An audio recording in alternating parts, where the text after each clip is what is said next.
I'm really trying my best to be okay because I have to. I have to be okay. I have no choice because syempre, there's a person na who's depending on me. If bibigay ako, mas kawawa si Uno, mas kawawa yung anak ko. Nagpapakita man ng katapangan, mababakas pa rin sa mga mata ni Rita Daniela ang bigat at hirap ng kanyang pinagdaraanan ngayon. Kamakailan ay nag-file ng reklamong acts of lasciviousness si Rita laban sa aktor na si Archie Alemania. Nagpapakatatag pero di raw maiwasang umabot siya sa puntong di alam kung paano uusad. There are days na hindi ko din napipigilan, bumibigay ako bilang tao.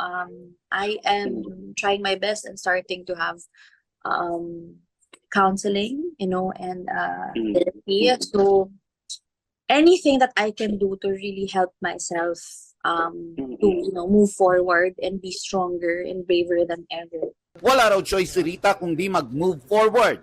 Pero hindi raw ito nangangahulugan na kalilimutan niya ang pangyayari. Ginagawa rin daw niya ito para sa mga kababaihan na hindi nabigyan ng boses na ipaglaban ang kanilang karapatan. There are women na talagang lumalapit sa akin and they would just commend yung nangyari and they've been telling me personally na, hey, I like what you did, like you're so brave. I hope I can be like that for myself before. It took me a while talaga to do this, kung ano man yung ginawa ko, kasi talagang maliban sa pagdadasal, kailangan din ng yung talagang pagninilay-nilayan mo lahat.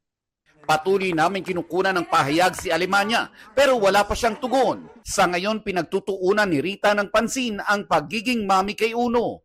Challenging pero fulfilling daw ang journey na ito. I still can't believe, that I have a son that's turning 2 years old. Sobrang sorya siya for me. Nitong darating na Sabado naman, gaganap si Rita sa episode ng Magpakailanman na Abandonada. Tatalakayin sa kwento ang maraming pagsubok sa buhay ng isang nagmahal, iniwan at nag-move on. Nelson Canlas, updated sa Showbiz Happenings.